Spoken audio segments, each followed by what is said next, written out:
देवी आप भक्ति स्वयं और वृंदावन जैसे तीर्थ में अपने पुत्रों की मूर्छा के लिए वहार लगा रही हो, और यह ज्ञान वैराग्य वृद्धि हुए तो कैसे हुए, क्या कारण है? आज प्रेमी भक्तों जब नारद जी ने पूछा तो आज नारद जी को भक्ति महारानी बताने लगी। उत्पन्ना द्रविणे साह वृद्धिं कर्नाटके गतः क्वचिन क्वचिन महाराष्ट्रे जरे जीर्णता गतः। उत्पन्ना द्रविणे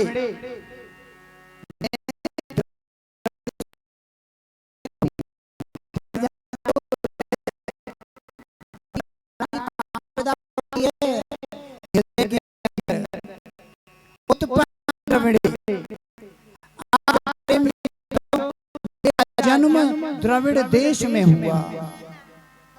द्रविड़ जिसका अंतःकरण सहज हो, द्रविड़ जिसका अंतःकरण सहज हो वो द्रविड़ देश होता है। आज प्रेमी भक्तों जब कर्नाटक की ओर इशारा किया है, वृद्धिम कर्नाटके, तो आज प्रेमी भक्तों कर्नाटक में मुझे कोई मानने वाला नहीं मिला। कर्नाटक जैसे आज आपसे कोई बात कहो और आप, हर जीव की बात नहीं है ये, हर जीव की नहीं, जैसे कोई भी संत या भक्त किसी को प्रवचन दे या भलाई के लिए कोई कार्य बताया जाए तो कानों में वो बात सुहाएगी नहीं, सुहाएगी नहीं, सुहाएगी। चल चल अपनी भक्ति को अंत दियो, या ज्ञान है हमें तो पूर्ण ज्ञान है।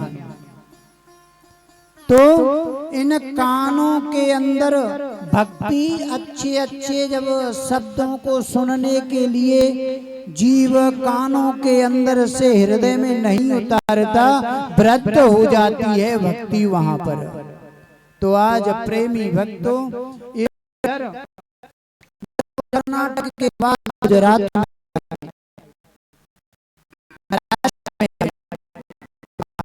कहीं कहीं सम्मान भक्ति का। महाराष्ट्र में पता है पंढरपुर, जहां पर एक भक्त पुंडरीक हुआ, जो कहते हैं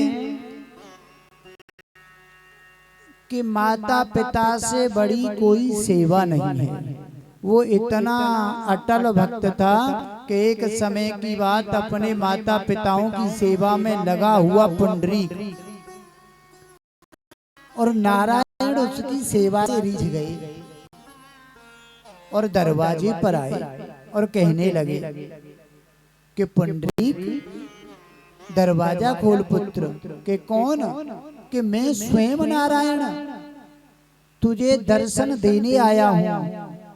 तो पुंडरीक कहने लगा कि प्रभु क्षमा करना। कि क्यों? कि इस समय में अपने मातृ पितृ सेवा से पूर्ण नहीं होना चाहता। क्यों? कि मैं उनकी सेवा में लगा हुआ हूँ। अगर मैं इस समय सेवा से वंचित होकर या छोड़कर चला जाऊं और आपके दर्शन के लिए आ जाऊं तो मुझे पितृ दोष मातृ दोष लगेगा। मैं इस सेवा से हट नहीं सकता। और आप आए हो तो किससे आए हो? इसी सेवा से आप आए हो। तो आज पुंडरीक ने ईंट को फेंका और कहा, प्रभु आप इसको ही आसन समझें और विराजमान हो। आज प्रेमी भक्तों प्रभु उस ईंट पर पैर से खड़े हो गए। जब कमर दुखने लगी तो अपनी कमर को हाथ से पकड़ा और उसी ईंट पर विराजमान हुए खड़े रहे। और उसी पुंडरीक के नाम से आज पूज रहे हैं और धाम बन गया पुंडरीक। बोलिए पुंडरीक्ष भगवान की। कहते हैं कि कभी मात्र सेवा पितृ सेवा से वंचित न होना चाहिए पुत्रों को। और आजकल सेवा की तो बात छोड़ो, अगर माता पिता सिख की बात कहें तो पुत्रों को अच्छी नहीं लगती। कोई भी कार्य बता दें तो कर नहीं सकते, जो दिल में आती है वह करते हैं। और सत्य यही है कि आप शिव जी पर लोटे लुढ़का लुढ़का कर गड्ढे पाड़ दोगे ना शिवलिंग में, फिर भी आपको मोक्ष नहीं मिलेगा जब तक माता पिता की सेवा नहीं करोगे। पहले आपने देखा होगा कि दरवाजों पर लिख देते थे मातृ देवो भव, पितृ देवो भव, गुरुवे देवो भव। और अब क्या लिखते हैं, जैसे थोड़ा सा लेवल हुआ, थोड़ा सा बस टाइम टेबल से अनाज खाने लग जाए, बस इतना लेवल। सबसे पहले कुत्ता लाएगा, एक कुत्ता, और कुत्ता पालेगा और उसे घुमाएगा, दिखाएगा कि मेरा लेवल उस कुत्ते से बढ़ रहा है। कुत्ते से अपना लेवल बढ़ा रहा है, और नाम क्या है उसका, कुत्ता। सोचने की बात है। और दरवाजों पे क्या लिख देता है मालूम है, कुत्तों से सावधान। तो इसका मतलब क्या समझें, घर के अंदर कुत्ते रहते हैं भाई। जब दरवाजे पे लिखा हुआ है कुत्तों से सावधान, तो घर के अंदर कुत्ते ही तो रहते हैं। कड़वा है पर सत्य है। और मैं तुम्हें बताऊं, कुत्ता मारे वो कुत्ता और कुत्ता पारे वो कुत्ता। कुत्ते को पालो मत, कुत्ते को मारो भी मत, कुत्ते को भोजन खिलाओ। ये नहीं कहते कि कुत्ते को भोजन मत खिलाओ, भूखा दो, बजा दो, ऐसा कुछ नहीं। बाहर रोटी डालो। और ज्यादातर पहले कुत्ते की और गाय की निकाला करते थे, पर अब तो अपन ही पेट ना भरा हुआ है रहे हो। आज प्रेमी भक्तों, पहले जो थे संस्कार थे, कोई भी संत जन आ जाया करता था तो चरण स्पर्श कराते थे बच्चों से। और आजकल खुद नहीं झुकते हैं, तो बच्चे तो जब झुकेंगे, जो देखेंगे वही करेंगे। जो दिखता है वही तो बिकता है मार्केट में भाई। जब आपके हृदय में भाव नहीं होगा तो आपका उद्धार कैसे हो जाएगा। अच्छा बाबा साहब एक बात बताओ, आप जाओ माट, और माट जाएगी चीनी तुलाओ, और चीनी तुला करके वो तो सेठ से बोलो कि सेठ जी इस चीनी का क्या भाव है, कितने पैसे देने हैं, तो बोलेगा नहीं बोलेगा। जब वस्तु बाजार से बगैर भाव के नहीं मिल सकती तो मान सम्मान ठाकुर जी बिना भाव के मिल जाएंगे। पहले अपने हृदय में भाव रखो, तब सामने वाले से इच्छा करो। जब आप कहते हैं ना, बुरा जो देखन में चला बुरा न मिला तो, बुरा जो देखन में चला बुरा न मिला को, जो दिल खो जाया मुझसे बुरा को, मुझसे बुरा को।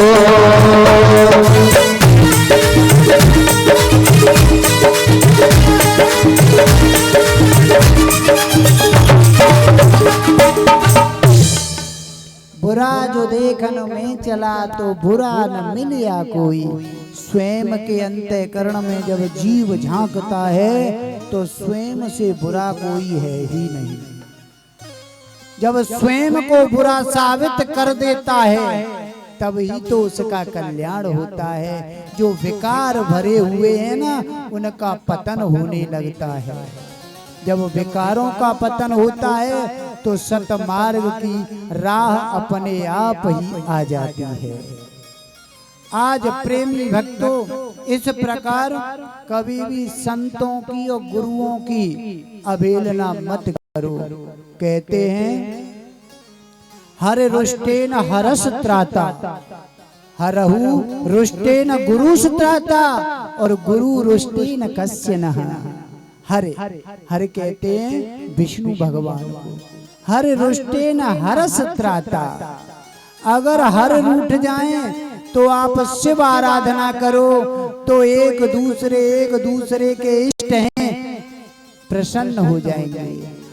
हरहु रुष्टेन गुरुस त्राता, अगर हर रूठ जाएं, महादेव रूठ जाएं, तो गुरुजी महाराज ऐसा उपाय बताएंगे कि शिव जी को मानना ही पड़ेगा। और गुरु रुष्टेन कस्य नः, अगर आपके गुरु रूठ जाएं तो त्रिलोकी में माफी नहीं है, कष्टों के सिवाय आपको कुछ नहीं मिलेगा। कहते हैं ना कि लाला ते गुरु ते स्थान पे ना आते। पंडित जी अगर तुम दिखाओ पत्तुरा तो कहते नहीं, कहते हैं कि तेरे गुरु तेरे स्थान पे नहीं है, बलवान नहीं है। स्थान का मतलब कमजोर पड़ रहे हैं। तो इसका मतलब यही है कि हृदय में इतना भाव तो रखो, आपकी जिब्या न हिल सके 100 ग्राम वाली, तो ये 2.5 किलो का सिर तो झुक जाए। इतना तो हृदय में भाव होना चाहिए। आज प्रेमी भक्तों, कभी भी ठाकुर जी के अगर समक्ष आना है, चरणों में आना है, तो आपको काम का त्याग करना पड़ेगा।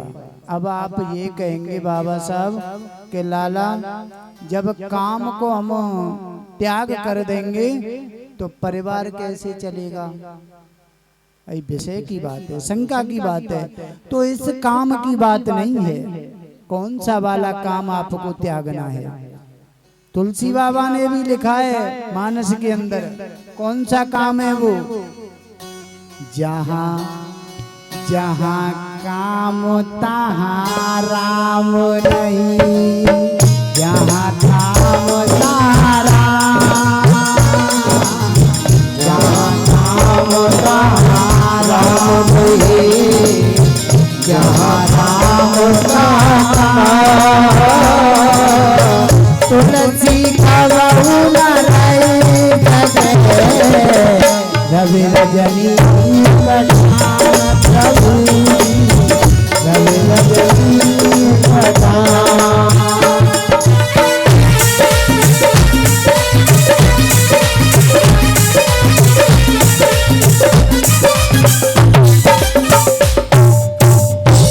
जहाँ काम तहाँ राम नहीं।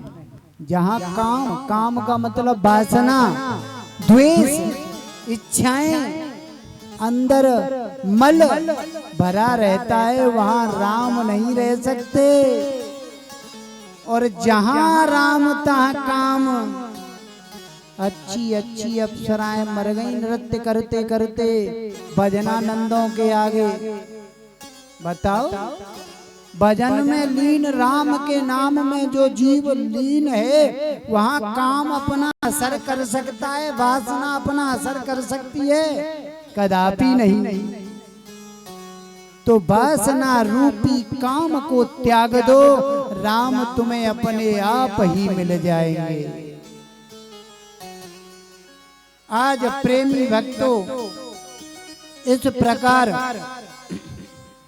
बोलिए राधा रानी सरकार की। समय का अभाव देखते हुए, क्योंकि कलश यात्रा में विलंब हुआ, कल से कथा समय से ही होगी, 12 बजे से 4 बजे तक। आप सभी 11:30 से आना प्रारंभ कर दें। आज प्रेमी भक्तों, बोलिए राधा वल्लभ लाल की जय हो। भक्ति महारानी के जो पुत्र थे ना, ज्ञान वैराग्य, वृंदावन जैसे तीर्थ में जब मूर्छित पड़े हैं, तो आज नारद जी के सामने जब भक्ति महारानी ने यह प्रश्न रख दिया, क्या इस वृंदावन में ऐसा कोई नहीं जो मेरे पुत्रों की मूर्छा को जागृत कर पाए? तो आज नारद जी ने संकल्प लिया और कहा, इन बच्चों को शांत करो, ये तो पेंट लगी ना है, खटखटा है लगी।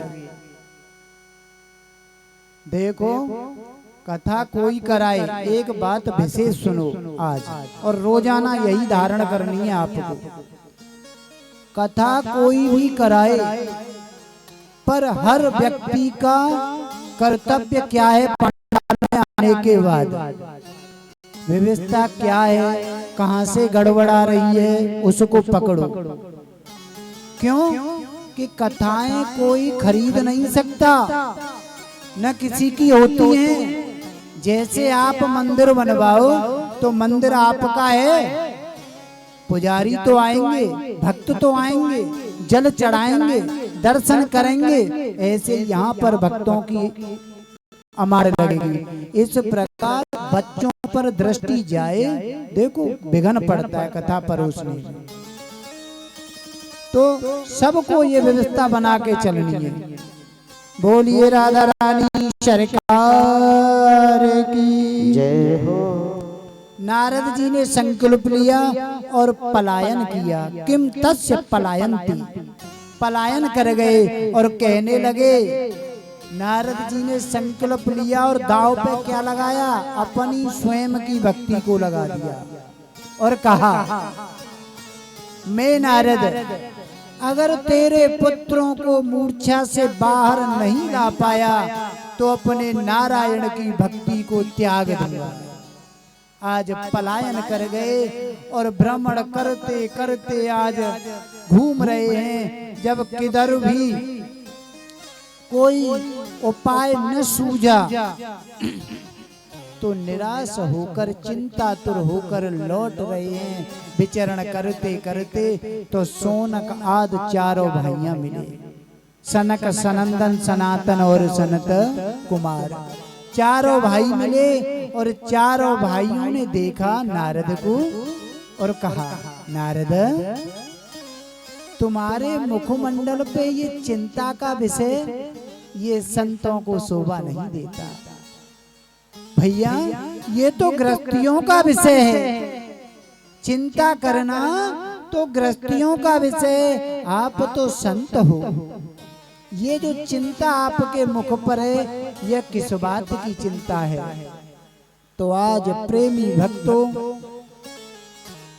नारद जी बताने लगे और कहने लगे कि भैया वृंदावन जैसे तीर्थ में भक्ति महारानी अपने पुत्रों की मूर्छा जागृत करने के लिए गुहार लगा रही है और सारा व्याख्यान सुनाया। तो आज प्रेमी भक्तों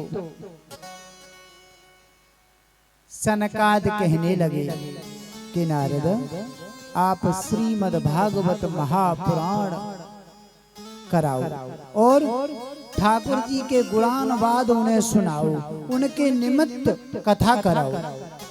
आज प्रेमी भक्तों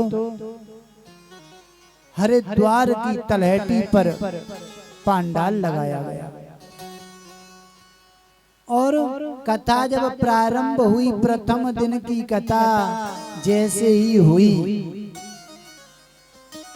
तो प्रेमी भक्तों ज्ञान वैराग्य की मूर्छा जागृत हो गई और बैठकर कथा सुनने लगे। ये कथा का प्रभाव था। आज प्रेमी भक्तों जैसे ही कथा चली और चलती गई तो आज भक्ति महारानी अपने दोनों पुत्रों को लेकर पांडाल में आ गई और नृत्य करने लगी, झूमने लगी और भक्ति कब झूमती है? भक्ति नृत्य क्यों करने लगी? आज प्रेमी भक्तों, जैसे ही भक्ति आई पांडाल में, सर्वप्रथम भक्ति ने जो कथा परोस रहे थे ना, उनसे कहा कि महाराज मेरे बैठने का स्थान बताएं, मैं कहां पर विद्यमान हूं, कहां पर विराजमान हूं। जैसे राम जी ने वाल्मीकि जी से कहा कि प्रभु मैं इस जंगल में कहां पर स्थान लूं, तब वाल्मीकि जी कर जोर कर खड़े हो गए कि स्वामी प्रभु आप मुझसे कह रहे हो, आप सभी धराधाम के मालिक हो, इस दास से कह रहे हो कि मुझे ठहरने के लिए जगह चाहिए, तो प्रभु आपका ही पूरा संपूर्ण ब्रह्मांड आपका है। हाँ, अगर आप आदेश देते हो इस दास को, तो आपके लिए प्रभु पंचवटी श्रेष्ठ रहेगी। इसी प्रकार जो राम जी ने कहा था, इसी प्रकार आज भक्ति कहने लगी कि मेरे लिए सुंदर स्थान बताएं ठहरने के लिए। तो सुंदर स्थान क्या बताया व्यास जी ने?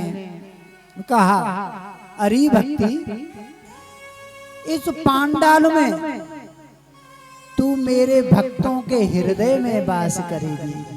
तू जा और जाकर मेरे भक्तों के हृदय में बैठ जा। जो भी पांडाल में यह कथा सुन रहे हैं, तू हृदय में स्थान ले ले। कहते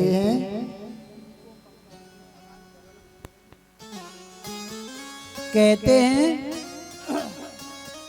कि आप कोई भी शुभ कार्य को सुनने जाओ, जैसे रामचरितमानस का पाठ हो रहा हो, श्रीमद् भागवत हो रही हो, राम कथा हो रही हो, शिव कथा हो रही हो, देवी पुराण हो रहा हो, तो सर्वप्रथम कानों के जरिए जब तुम सुनोगे, वैसे तो जीव पांडाल में आता नहीं, कैसे भी करके प्रभु की कृपा हो जाए, बरस जाए, तो लकड़काते हुए पैर पांडाल तक ले आए। आ गया, बैठ गया। अब बैठकर उसके जब कानों से ठाकुर जी के गुणानुवाद हृदय में उतरेंगे अंदर, तो भक्ति जागृत होगी। क्यों? स्थान उसका कहाँ है? हृदय में। जब भक्ति जागृत होगी, प्रफुल्लित हृदय हो जाएगा, गदगद हो जाएगा, तो शरीर रोम रोम हो जाएगा। शरीर का भान नहीं रहेगा कि मैं कहाँ बैठा हूँ, क्या हो रहा है। केवल कान वक्ता की ओर है और हृदय भाव विभोर है। तो जब पूर्ण तरह से भक्ति जागृत हो जाएगी, तो शरीर नृत्य करेगा। हो मेरी बीती उमरिया सारी, हाँ मेरी बीती उमरिया सारी, बुला लो बुला लो बुला लो वृंदावन गिरधारी, बुला लो वृंदावन गिरधारी, बुला लो वृंदावन गिरधारी। मेरी बीती उमरिया सारी, मेरी बीती उमरिया सारी, बुला लो बुला लो बुला लो वृंदावन गिरधारी, बुला लो वृंदावन गिरधारी, बुला लो वृंदावन गिरधारी, बुला लो वृंदावन गिरधारी।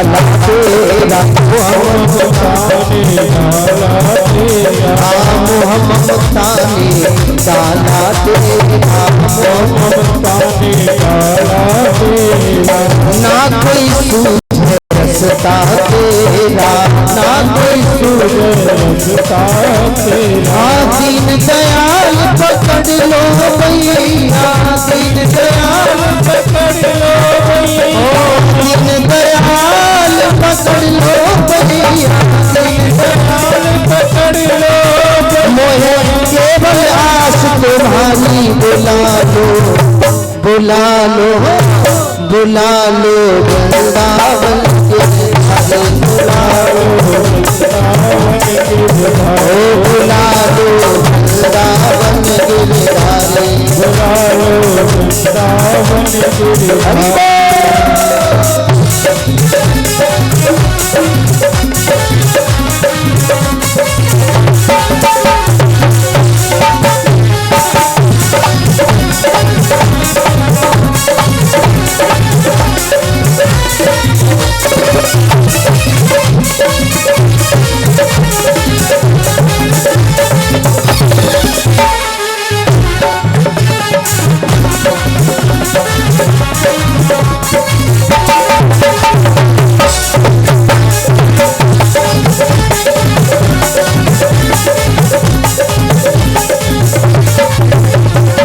करुणा करो मेरे नटवर नागर करुणा करो मेरे नटवर नागर ओ जीवन की मेरी थाली गागर जीवन की मेरी थाली गागर ओ जीवन की मेरी थाली गागर जीवन की मेरी थाली गागर अपनी दया का सागर भर दो अपनी दया का सागर भर दो शरण तुम्हारी बुला लो बुला लो बुला लो बुला लो हाँ बुला लो वृंदावन गिरधारी बुला लो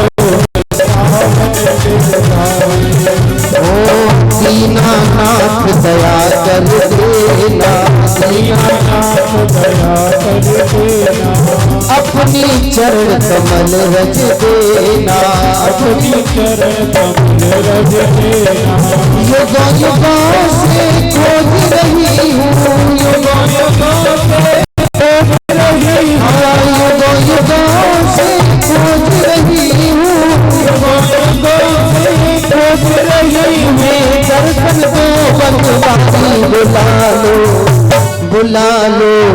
देखिए ऐसे में जितने भक्त बैठे एक बार दोनों हाथ उठाएं सभी दोनों हाथ उठाएं और ताल साथ बोले बुला लो वृंदावन गिरधारी बुला लो वृंदावन गिरधारी बुला लो वृंदावन गिरधारी मेरी पीर मनिया सारी पीर मनिया सारी बुला लो बुला लो बुला लो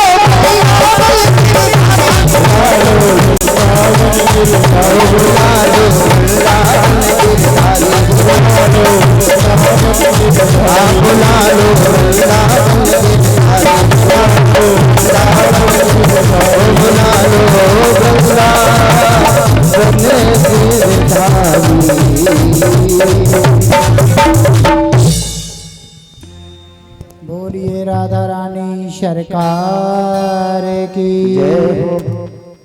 इस प्रकार जब भक्ति महारानी सभी के हृदय में विराजमान हुई तो सारी पांडाल झूमने लगी और धन्य कहने लगी नारद जी को कि महात्मन अगर आप न आते तो आज मेरे पुत्रों की मूर्छा जागृत नहीं होती। संत परोपकारी होते हैं। परोपकार वचन मन काया संत स्वभाव सहज खग राया। संत परोपकारी होते हैं। जैसे आप तीर्थ पर जाओ, संतों के बारे में एक दृष्टांत समझाते हैं आपको कि संत क्या है। एक समय की बात कि एक भक्त गंगा स्नान के लिए चला और वह वहीं आ गया। गंगा स्नान करने के लिए घाट पर जब आया तो आते आते पहले पैदल आया करते थे, तो रात्रि अधिक हो गई और ठहर गया एक आश्रम में। तो देखा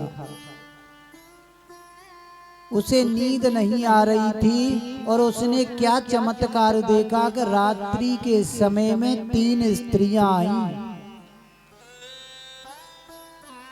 3 स्त्रियां आईं और कैसी थी वो स्त्रियां? काली काली, उनके चेहरे पर कलमा लगी हुई थी।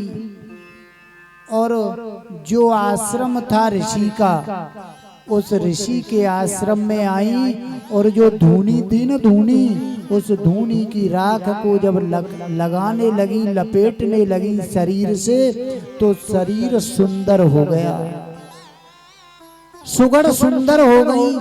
और जैसे ही वह सुंदर होकर जाने को हुई तो वो भक्त कहने लगा, अरे देवियों ठहरो, आप कौन हो? और काली काली आई और सुंदर सुंदर होके जा रही हो, आप हो कौन?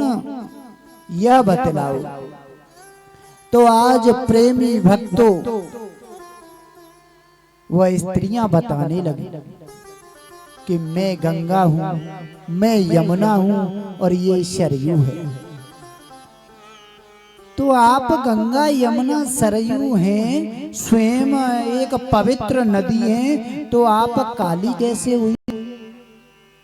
तब वह भक्त को बताने लगी कि पुत्र, हम में ये संसारी जीव आते हैं, स्नान करते हैं, अपनी कलमा को छोड़ जाते हैं, पापों को छोड़ जाते हैं। उन पापों का असर इतना होता है हमारे ऊपर कि हमें संतों की रज में आना पड़ता है।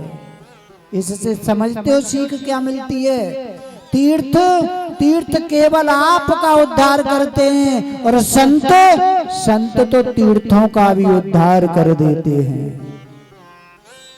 संत की महिमा तो जितनी गाई जाए उतनी कम है। जैसे आग लगी संसार में, झर झर गिरे अंगार, आग लगी आकाश में, झर झर गिरे अंगार, संतन होते जगत में तो जल जाता संसार भैया, जल जाता संसार।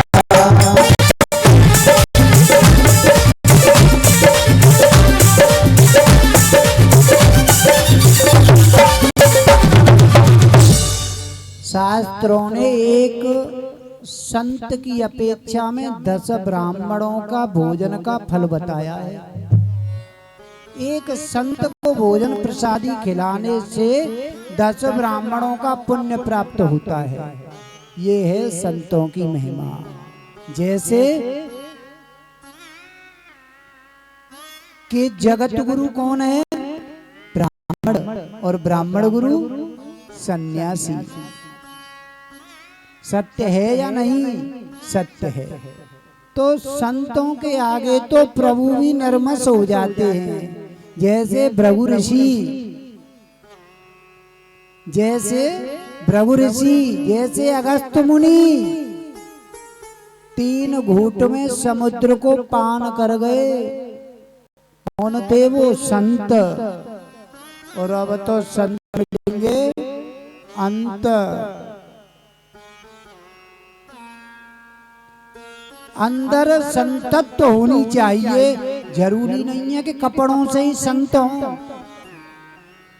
अगर अंदर संतत्व है नहीं और कपड़े रंगा लिए तो कैसे संत? आप भी संत हो सकते हैं, माताएं भी संत हो सकती हैं, केवल आत्माओं का विषय है ये। बोलिए राधा रानी सरकार की जय हो। इस प्रकार प्रेमी भक्तों, भक्ति महारानी के दोनों पुत्रों की मूर्छा जागृत हुई नारद जी के माध्यम से। केवल माध्यम ही नजर आता है, किसी भी कार्य को कर लो आप, केवल माध्यम। हम यहाँ आए उसमें भी माध्यम था। कथा का कोई विषय नहीं कि कथा होगी यहाँ पर। हम आए थे सकरौआ कथा के लिए, महीनों से बातें भी चल रही थी और वहाँ कैसे भी करके लौटना हो गया। बोले महाराज जी अब नहीं, बैसाख में कराएंगे। बहुत सुंदर लौट रहे थे, रात्रि का समय हो गया और हम नीम गांव वाले पुल पर बोले आज तो श्याम नगला रुकेंगे, और हमने बकला के लिए बाइक डाल दी और आ गए श्याम नगरा। हमारी भानज लगती है, वो बोली मामा हमारे ऐसे ऐसे बाबा घूम रहे हैं भागवत करावे का, जे कोई तने मांगे रहो कोई ते मांगे रहो, लाली मेज और मत लियो मांगे भाई। मैं तो निःशुल्क कथा करता हूँ, सामने वाले का क्या भाव है उसको अगर आप समाप्त कर देते हो तो बताइए, आप ही बताइए कि क्या यह बात शोभित है कि मैं गया महाराज जी कथा करानी है, कितने रुपए लोगे? तो न तो लज्जा कहने वाले को आई कि कितने रुपए लोगे, न लज्जा बताने वाले को आई कि मैं 4 लाख लूंगा या 10 लाख लूंगा। बताइए। हाँ, रही बात व्यवस्था की, कथा कभी भी छोटी या बड़ी नहीं होती, केवल व्यवस्थाएं छोटी बड़ी हो जाती हैं। कथा तो एक पांडाल में केवल एक सीलिंग टांग कर एक तख्त पर बैठ कर हो, वह भी विशाल कथा है। केवल दृष्टिकोण बड़ा होना चाहिए, भगवान के प्रति भाव होना चाहिए कि मेरे श्याम सुंदर की कथा चल रही है, चलते हैं सुनते हैं। कथा कभी भी छोटी बड़ी नहीं होती है। और आजकल तो आडंबर बना रखे हैं व्यासों ने, इतने आडंबर कि हर कोई कथा भी नहीं करा पा रहा है। जिसके अंदर जिज्ञासा लिए घूम रहा है जीव कि हम भी कथा करा लें, हम भी कथा करा लें, नहीं करा पा रहा। क्यों? कि उनके उधर इतने भरे हुए हैं कि एक बार आ जाए तो ऐसे मरोड़ देते जैसे नींबू, खोपटाई मिलती है वैसे रस रस तो भी खुद ले जाता है। तो मेरा यही कहना है, कथा कराओ, अच्छी बात है, प्रभु के प्रवचन मत रुकने दो, पर कथा उसी से कराओ न कराने वाले खरीदने वाला हो, न करने वाला खरीदने वाला हो। क्रय विक्रय श्रीमद् भागवत कथा का नहीं होना चाहिए, यही सत्य है। आप में सामर्थ्य है, इन्हें खरीद ले। क्या ब्रह्मा में सामर्थ्य है, शंकर में सामर्थ्य है? आपकी तो बात छोड़ो, पर खरीद रहे हैं, बेच रहे हैं। और मैं यहाँ बताऊं तुम्हें, कोई यहाँ पर आचार्य या कथावाचक या प्रवक्ता या विद्वान बनकर नहीं आया। आप यह समझ बैठे कि बड़े बड़ी डींग फेंक रहे हो। आपका ही बेटा हूँ, किसी का भाई हूँ, किसी का पुत्र हूँ, किसी का सखा हूँ, और तुम्हें सीख देने नहीं आया। इन 7 दिन में आपसे सीख लेने आया हूँ। वो आपकी भ्रांति कैसी मुझे सीख दे दें और उस सीख को लेकर मैं चला जाऊँ, ये आपकी सोच। मैं केवल यहाँ पर सीख लेने आया हूँ, आपके बीच रहकर कुछ सीखने आया हूँ। क्यों? कि जो ज्ञानी होते हैं ना, वो ज्ञान का उपदेश नहीं देते, न ज्ञानी बनते। और बड़े तो कभी बड़ाई करते ही नहीं, बड़े बड़ाई ना करे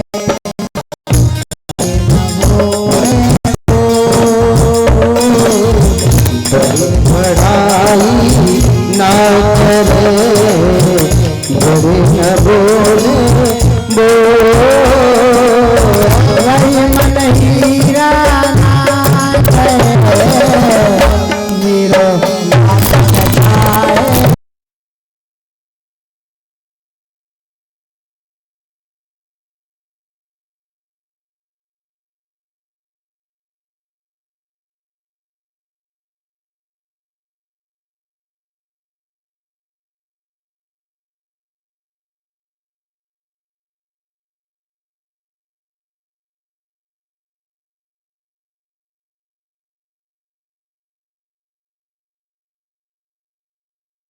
की जय।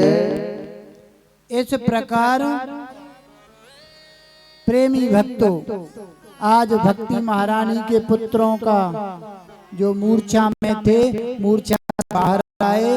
अब सुखदेव जी से राजा परीक्षित कहने लगे कि महाराज ये कथा मरे हुओं का भी मोक्ष कर देती है। जो मर जाते हैं क्या ये उनका कल्याण करने वाली कथा है? तो आज सुखदेव जी महाराज कहने लगे राजा परीक्षित से, हाँ परीक्षित, यह मरे हुओं का भी कल्याण करने वाली कथा है। एक तुंगभद्रा नदी थी, उसके किनारे आत्मदेव नामक ब्राह्मण रहते थे। तुंगभद्रा, तुंगभद्रा माने ऊंची, तुंग माने ऊंची और भद्रा माने बड़ी। इस प्रकार तुंगभद्रा नदी के किनारे आत्मदेव ब्राह्मण रहते थे। आज प्रेमी भक्तों आत्मदेव ब्राह्मण के कोई भी संतान नहीं थी, कोई भी संतान नहीं थी। एक समय की बात कि आत्मदेव जो थे ना, वह अपने घर में जैसे ही प्रवेश होने वाले थे तो कहते हैं आजकल मेरी माताओं का ये भाव है कि अगर किसी पर कोई पुत्र या संतान नहीं हो, निर्वंशी हो, तो मुख फेर लेते हैं। अब भी चल रहा है। बोले वो आगे पड़ गया, थोड़ी देर ठहर जा, जलपान करके जा। ऐसा कुछ नहीं। ये सब अपने अपने कर्मों का विषय है। आपके पुत्र न होना, उसके पुत्र होना, ये सब अपने कर्मों का ही। आज प्रेमी भक्तों जब आत्मदेव की यह दशा देखी, घर से बाहर जाए तो मुख जनता फेर लेती है और घर में अंदर प्रवेश करता है तो मुख फेर लेती है। आज उसका जो हृदय था ना, वह दुखी हो गया और नगर से बाहर निकल कर चलने को हुआ। अब सोचने लगा मन ही मन, क्यों न इस शरीर को त्याग दिया जाए, क्यों न इस शरीर का त्यागन कर दिया जाए। और नदी के किनारे पहुंच गया। जैसे ही नदी के किनारे पहुंचा प्रेमी भक्तों, तो आज देखा तो संत भगवान वहां होकर के निकल रहे थे। तो संत भगवान ने देखा यह ब्राह्मण देवता है और मुझे ऐसा आभास हो रहा है कि यह आत्महत्या करने वाला है।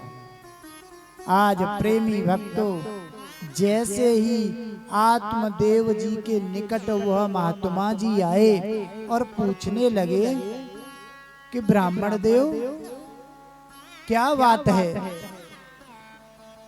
आप आत्महत्या करने वाले हैं? तो आज सारा वृतांत संत जी को सुनाया। तो आज महात्मा जी कहने लगे, अरे पंडित जी, तुम किस पुत्र की बात करते हो? आप जो संतान के लिए यहाँ तक आए हो और अपने शरीर को त्यागने वाले हो, संतान तो सुख का विषय है ही नहीं। संतान केवल दुख का विषय है। अगर पुत्र सुख का विषय होते तो राजा सगर के 60,000 पुत्र थे। क्या सुख दिया राजा सगर को?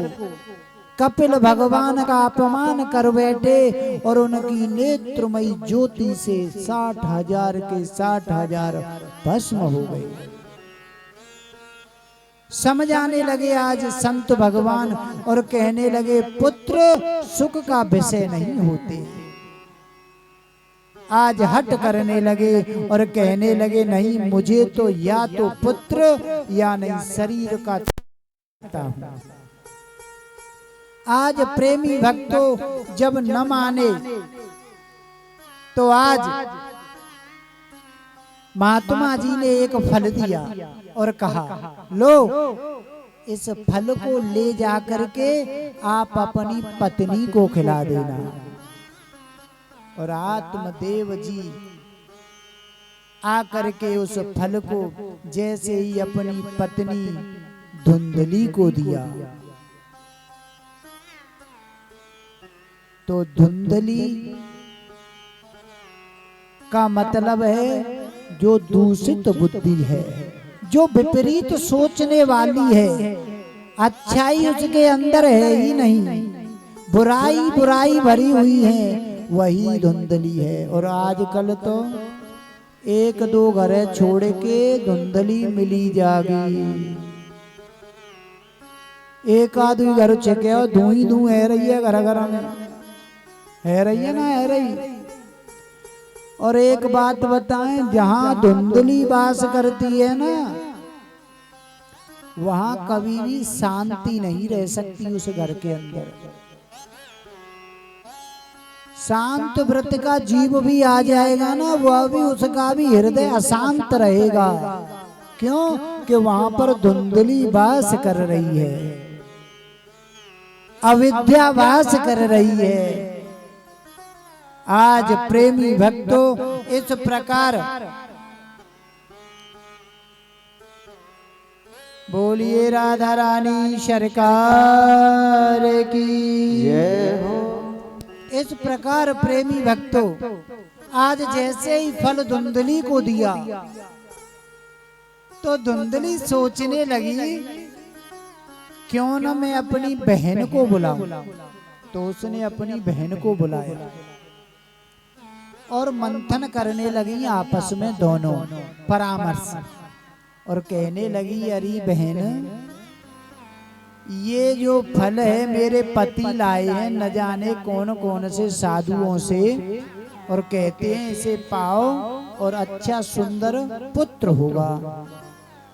तो ऐसा न हो बहन मैं इसको खा लूं और कैसे भी करके चलो ये सत्य हो जाए और मेरा उदर बढ़े, पेट बढ़े और मेरे घर में आग लग जाए तो मैं कैसे भागूंगी, अपना कैसे मैं बचाव करूंगी।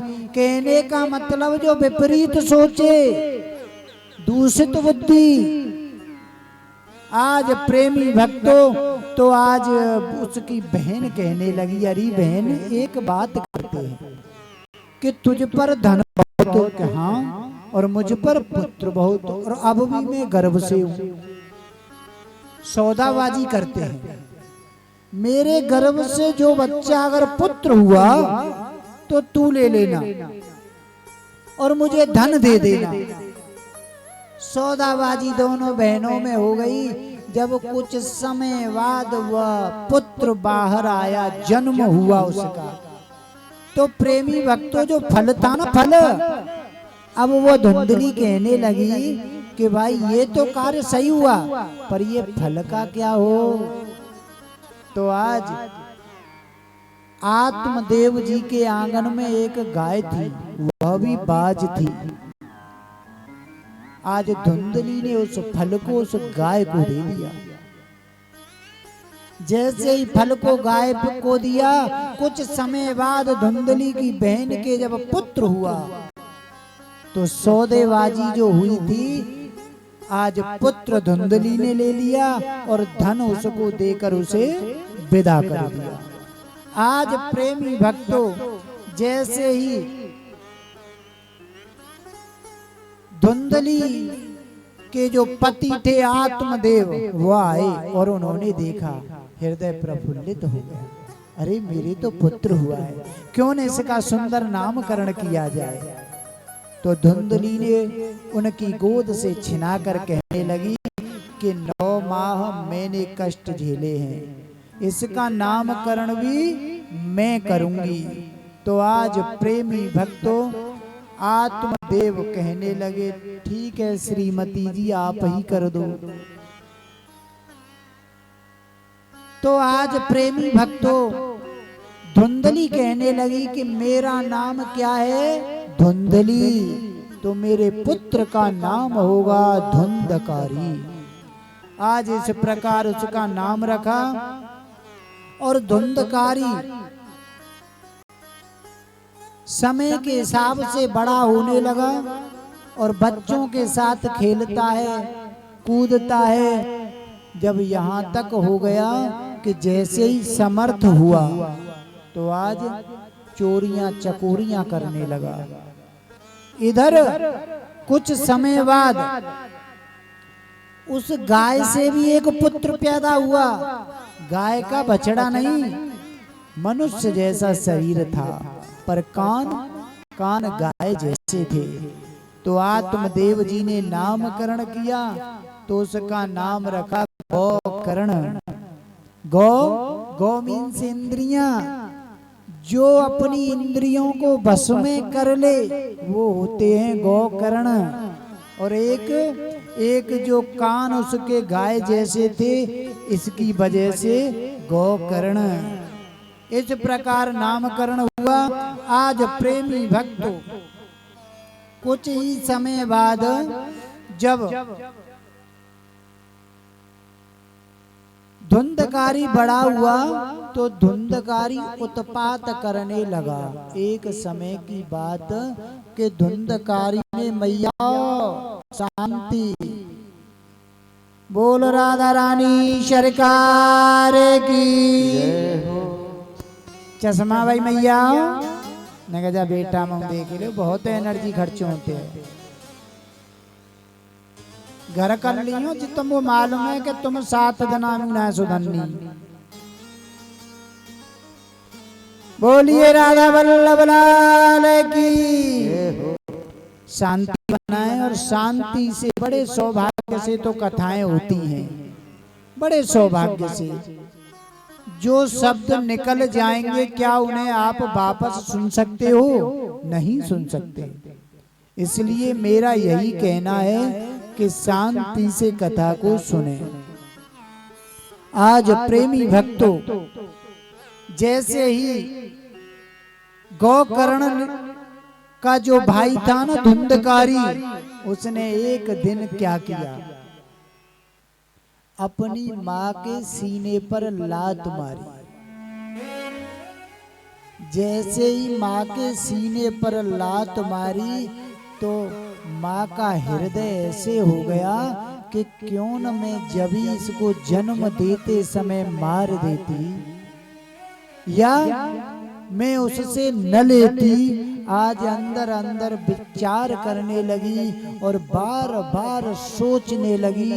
आज इतनी डूब गई कि मैंने क्या क्या ख्वाब सजोए थे इस दुष्ट के लिए, और इसने मुझे दिया तो क्या, सिर्फ अपमान, सिर्फ अपमान दिया मुझे। आज प्रेमी भक्तों उस धुंधली ने अपने शरीर को कुएं में कूदकर त्याग दिया। जैसे ही धुंधली ने अपने शरीर को छोड़ा, मृत्यु हो गई। तो अब धुंधकारी आजाद हो गया, उत्पात करने लगा। इधर गौकर्ण जी अपने पिताजी से कह रहे हैं, आत्मदेव जी से, कि पिताजी आप कौन से पुत्र की बात करते हो? आप कहां आकर के फंस गए कितने विद्वान होते हुए आप इस जंजाल में फंस गए। जाओ, जाकर उस प्रभु का गुणानुवाद करो, उसका भजन करो। ना जरूरत उसे पूजा और पाठ की, जिसने सेवा करी अपने माँ बाप की। ना जरूरत उसे पूजा और पाठ की, जिसने सेवा करी अपने माँ बाप की। रहता भगवान उसके सदा साथ है, मिल गया हर खुशी अपने माँ बाप की। ना जरूरत उसे पूजा और पाठ की, जिसने सेवा करी अपने माँ बाप की।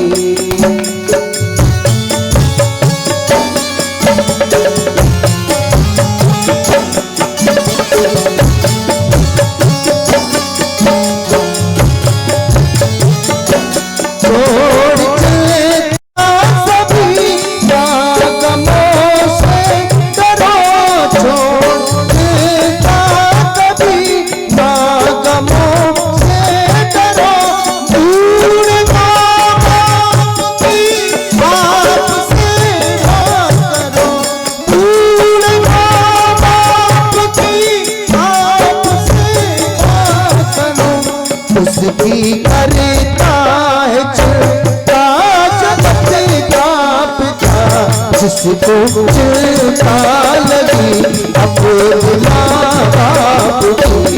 ना जरूरत उसे पूजा और पाठ की, जिसने सेवा करी अपने माँ बाप की।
जरूरत उसे पूजा और पाठ की, जिसने सेवा की अपने माँ बाप की।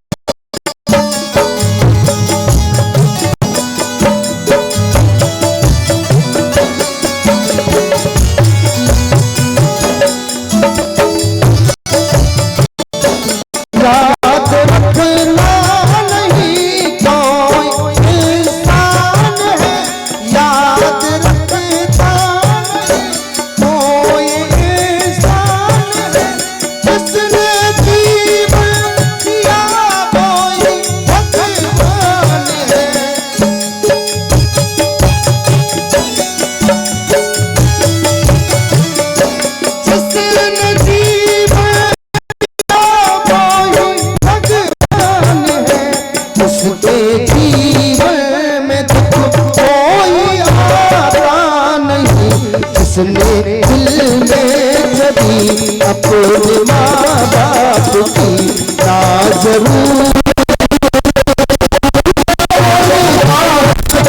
जिसने सेवा करी अपने माँ बाप की, जिसने अपने माँ बाप की जिसने सेवा करी, अपने माँ बाप की।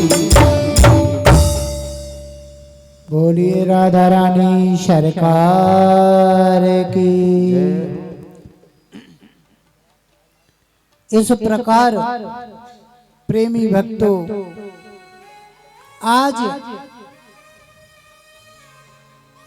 जब धुंधकारी ने यह कार्य किया तो आज गोकर्ण जी अपने पिताजी को समझाने लगे और गोकर्ण जी की सीख लेकर कहते हैं, भले ही आयु में छोटा हो या आपका पुत्र हो, अगर आपके कल्याण के लिए कुछ बता रहा है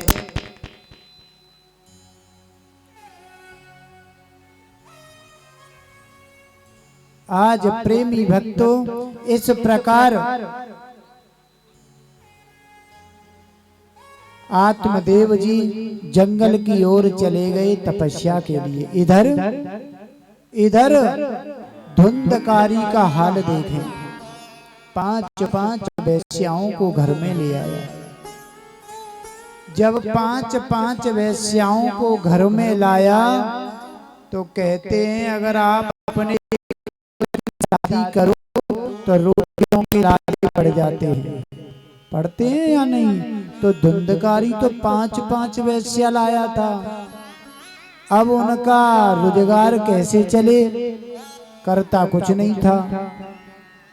तो आज प्रेमी भक्तों चोरियां चकोरियां इतनी करने लगा, लाए और धन को उन वेश्याओं को पकड़ा। एक दिन तो उसने हद ही कर डाली। एक राजा के कोष से जाकर के मुद्राओं को ले आया, राज कोष से मुद्राएं ले आया। तो वो मुद्राएं जब वेश्याओं ने देखी तो कहने लगी, यह तो किसी दिन हमको भी मरवा देगा। तो आज प्रेमी भक्तों उन वेश्याओं ने पकड़ करके धुंधकारी को सोते हुए चारपाई से कस दिया और मारने लगी। जब मारने लगी तो आज प्रेमी भक्तों फिर भी मृत्यु सहज नहीं हुई, तो गरम गरम आग के कोयले मुख में डाल दिए। जैसे ही मुख में गरम गरम कोयले डाले तो आज उस धुंधकारी की मृत्यु हो गई। मृत्यु तो हो गई, अब गोकर्ण जी ने गया जी में पिंडदान भी किया, श्राद्ध भी किया। श्राद्ध करके जैसे ही पिंडदान करके गोकर्ण जी गया जी से वापस आए और गोकर्ण जी सूर्य वंदन करें,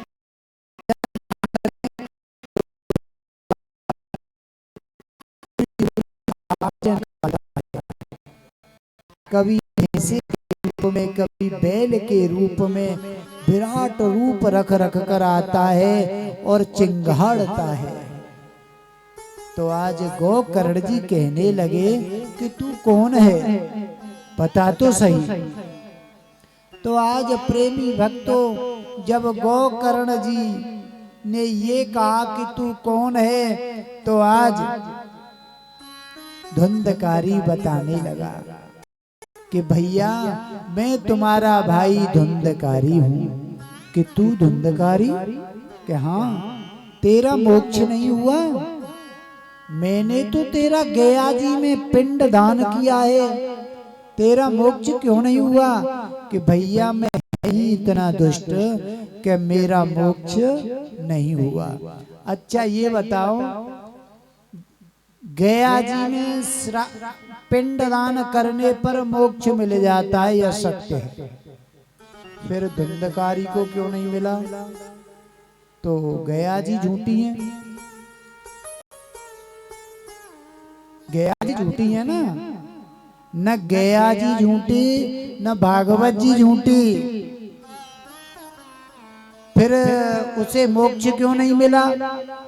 जब गया जी झूठी नहीं है तो धुंधकारी को मोक्ष क्यों नहीं मिला? जभी तो भागवत कराई भाई, उसे मोक्ष न मिला तभी तो भागवत जी का आयोजन किया गया। गोकर्ण जी ने श्रवण पान कराया श्रीमद् भागवत महापुराण को, तब धुंधकारी को मोक्ष प्रदान हुआ। क्या कारण था? कारण सीधा सा था कि जो धुंधकारी था, ध्यान दें, वो गोकर्ण के गोत्र का नहीं था, मौसी का लड़का था, गोद लिया गया था। और विधान आता है, आजकल आपने देखा होगा कि कोई गुजर जाए तो जीजा साले जन को अस्थि वायवे जाता है। ध्यान रखना, उन आत्माओं को शांति नहीं मिलेगी। भले ही तुम्हारे कुल में कोई दाग देने वाला नहीं है तो गोत्र का दाग दे दे, कल्याण होगा।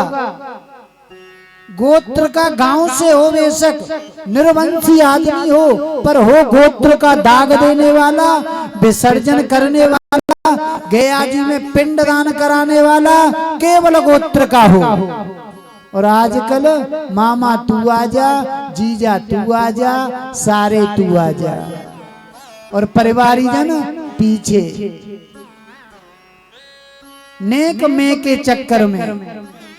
और जो जिनके लिए तू कर रहा है वो भटक रहे हैं आज भी। क्यों? कि जब तक परिवारीजन आगे ना आएंगे और रिलेशन वाले पीछे न जाएंगे तब तक उनको मोक्ष ही नहीं मिलेगा। इस प्रकार धुंधकारी को मोक्ष प्रदान नहीं हुआ। तब श्रीमद् भागवत महापुराण का आयोजन कराया गया। सूर्य भगवान को अर्घ दिया गोकर्ण जी ने और विनती की, प्रभु तुम मेरे आराध्य हो, मुझे कोई ऐसा उपाय बताओ मैं अपने भाई का मोक्ष करा दूं। तब सूर्य नारायण ने श्रीमद् भागवत महापुराण का उपाय बताया। आज प्रेमी भक्तों, गोकर्ण जी श्रीमद् भागवत महापुराण के लिए सुंदर पंडाल सजाया, गद्दी बनाई, गद्दी पर स्वयं आरूढ़ होकर धुंधकारी का आह्वान किया। जैसे ही धुंधकारी आया तो वहां पर एक बांस था, बांसी, उस बांसी का एक बांस पोला था और ऊपर से कटा हुआ, उस बांसी में आकर ठहर गया। क्यों? कि जो धुंधकारी था ना प्रेत योनि में था, और प्रेत योनि इतनी दुखदाई होती है कि वह निश मात्र हवा चलने पर एक जगह स्थिर नहीं रह सकता। इसलिए उस बांस में बैठ गया और कथा को एक चित होकर के अपनी चेतना को स्थिर करके श्रवणपान करने लगा। पहले दिन की कथा सुनी, पहली ग्रंथि चटक गई।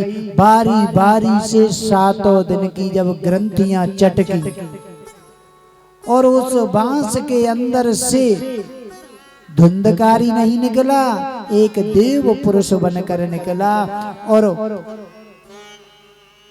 स्वर्ग लोक से विमान आया और विमान बैठा कर धुंधकारी को ले गया। अब जैसे ही विमान धुंधकारी को लेकर गया प्रेमी भक्तों, तो आज गांव वाले कहने लगे गोकर्ण जी से कि भाई यह तो बात वो हो गई कि घोंटू पेट कोई नवे। ये तो वो वाली बात कर दी तुमने तो स्वयं अपने ही को तार दिया, तुमने स्वयं अपने को ही तार दिया, हमारी तरफ नेश मात्र भी नहीं देखा। तो आज गोकर्ण जी कहने लगे कि तुमने उस हिसाब से कथा नहीं सुनी जो धुंधकारी ने सुनी। जभी तो हम बार बार कहते हैं कि जो शब्द निकल गए वो वापस नहीं आएंगे। जैसे एक समय जनक जी महाराज कथा सुन रहे थे जनक जी महाराज कथा सुन रहे थे तो जो पांडाल में बैठी थी ना जनता जनार्दन, वो हलचल कर रहे थे। तो प्रभु ने अपनी माया दिखाई और सारी जनकपुरी में आग लगा दी। सारी जनकपुरी में धू धू आग जल रही है। जब गांव की तरफ से लोग आए कि जनकपुर जलकर राख होने वाला है, तो सारे नगर वाले उठ उठ कर दौड़ने लगे, पर जनक जी ने अपना आसन नहीं छोड़ा। एक चित्त होकर कथा सुनने लगे। जब गांव वाले अपने अपने घर गए तो न आग न कोई मतलब ही नहीं था। घर ज्यों के त्यों बने हुए। देखा ये आग कहाँ गई, और लौट कर आए तो आज पूछा, व्यास जी महाराज जी ये क्या लीला थी? कि यह परीक्षा की घड़ी थी, जो तुम उस पर खरा नहीं उतर पाए, आप भटक गए और ऐसे ही भटकोगे। परीक्षित कभी भी ध्यान रखना कि आप कथा एक चित्त होकर सुनोगे। जरूरी नहीं कि परीक्षित को ही फल मिले, फल गांव वालों को भी मिलता है, पर उस फल को पाने के लिए आपके हृदय में वो सामर्थ्य, वो भाव होना चाहिए, जो कि अब के जीव के अंदर वो सामर्थ्य नहीं है। आज प्रेमी भक्तों, इस प्रकार जब यह बात गांव वालों की गोकर्ण जी ने सुनी तो पुनः कथा प्रारंभ हुई। शोभा यात्रा निकाली गई। पुनः बांगमयी प्रतिमूर्ति श्रीमद्भागवत बिठाई गई और प्रथम दिन से लेकर लास्ट तक 7वें दिन तक विधि विधान से सब गांव वालों ने कथा सुनी। और अब की बार भी बड़ा सा एक विमान आया 7वें दिन और सबको ले गया। तो प्रेमी भक्तों, कथाएं तो कल्याण करने वाली हैं। कथाओं से सीख मिलती है। हमको क्या करना था और क्या करने आए। वायदे तो बड़े बड़े करके आते हैं, पर यहाँ आकर के जैसे ही पृथ्वी पर सिर टिकता है जीव का, वैसे ही माया में लिप्त हो जाता है। कैसे? पृथ्वी भी माया का ही रूप है। जैसे आकाश से गिरने वाली बूंद, आकाश और पृथ्वी के बीच में जो रास्ता तय करती है, कैसी होती है? पवित्र, सुंदर। और पृथ्वी पर गिरते ही कैसी हो जाती है? तुलसी बाबा ने भी लिखा है, भूमि पर शोभा दावर पानी, भूमि पर देवा दावर पानी, भूमि पर शोभा दावर पानी, भूमि पर देवा दावर पानी, जिम जीवन माया पता, जिंदगी रहे माया लुटानी, जिंदगी रहे माया लुटानी। भूमि डरत भा दावर पानी। जैसे जो आकाश से आने वाली बूंद भूमि पर पड़ते ही मलिन हो जाती है, माया में लिप्त होकर कैसी हो जाती है? गंदी। भूमि परत व डावर पानी, जिम जीवें, ऐसे ही जीव को माया लपेटा मार देती है। भूमि से स्पर्श होते ही पल भर के लिए तो कहता है क्या क्या क्या क्या, कहाँ है वो जो मुझे अंदर मिला था, कहाँ है? पर प्रभु की माया, प्रभु जब आदेश देते हैं, इसे तो सब ज्ञात है, शांत करो, तो माया पर्दा डाल देती है। इस प्रकार प्रेमी भक्तों, आज की जो कथा है यहीं तक है। कल की कथा होगी और 12 बजे से 4 बजे तक का समय है, 4 घंटे का। और आप समय से ही आएं और एक एक दो साथ लाएं। बाबा साहब एक एक दो साथ लाएं, समझ रहे हो? आपका ही फायदा है, मेरा कुछ नहीं है। जैसे आपके माध्यम से अगर 2 जीव भी कथा सुन गए, आप कैसे भी करके यहाँ तक ले आए, तो 50% फल आपके खाते में जाना ही जाना है। तो 100 अपना और 50-50 ऐसे कमाए ले। बोलिए राधा रानी सरकार की। परीक्षा जी दिन निकल आयो, अब तो जग जाओ। परीक्षा जी, परीक्षा जी, परीक्षा जी दिन निकल आयो, खड़े है जाओ, इतना तनाव मत लो, आनंद लो, सातों देना। बोली वृंदावन बिहारी लाल की। आ जाइयो मोरी गलियन में, आ जाइयो मोरी गलियन में है मुरली बजाने वाले। आ जाइयो मोरी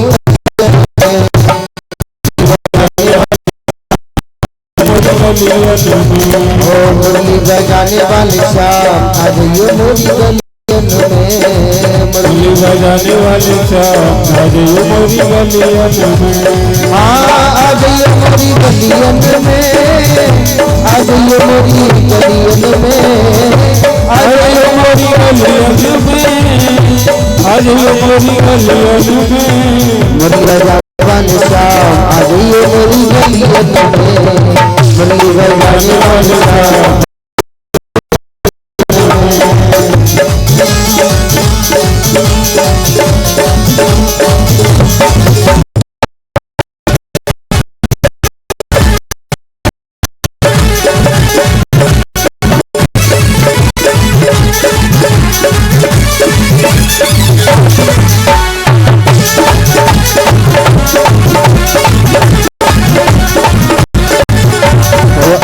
बुलाना संग राधा बुलाना, आप बुलाना संग राधा बुलाना, राधा बुलाना गाना मेरे घर आना, राधा बुलाना गाना मेरे घर आना, राधा बुलाना गाना मेरे घर आना, राधा बुलाना गाना मेरे घर आना।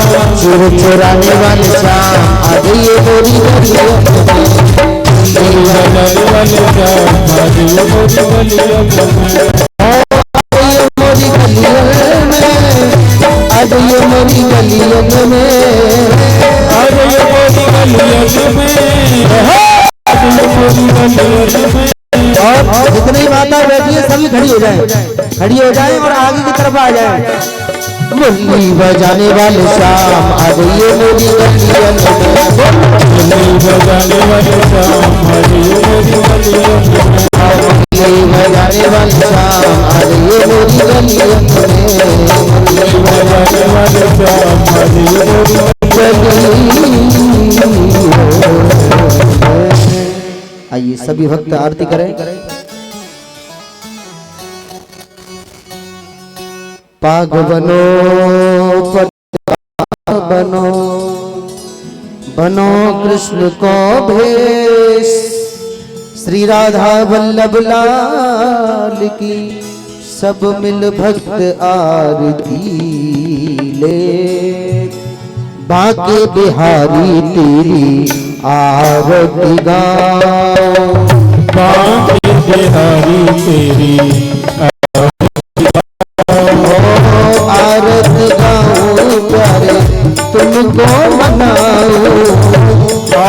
आरती गाओ प्यारे तुमको मनाओ बाके बिहारी तेरी आरती गाओ बाके बिहारी तेरी आरती गाओ चरणों से निकली है गंगा प्यारी चरणों से निकली है गंगा प्यारी जिसने सारी दुनिया तारी उसने सारी दुनिया तारी उन चरण में शीश नवाओ आगे बिहारी आरती गाओ मोर मुकुट तेरे शीश पे सोए मोर मुकुट तेरे शीश पे सोए प्यारी बंसी